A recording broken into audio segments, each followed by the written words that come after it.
All right. I'm going to show you how to take venison backstrap in just a few minutes and make an amazing meal. So check this out. We're going to take it from looking like this to looking like this in just about 50 seconds. Check this out. Here we go. Fast and furious.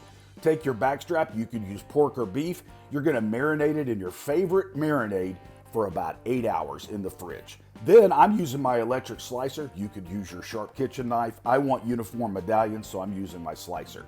Put it on a pan. Check that out. Isn't that pretty right there? Look at that marinade ring. It's good.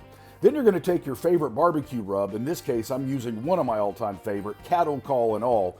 Lightly season it. Then we're going to take a cast iron skillet. We're going to melt some butter. And of course, I'm going to be using my HastyBake. Duh.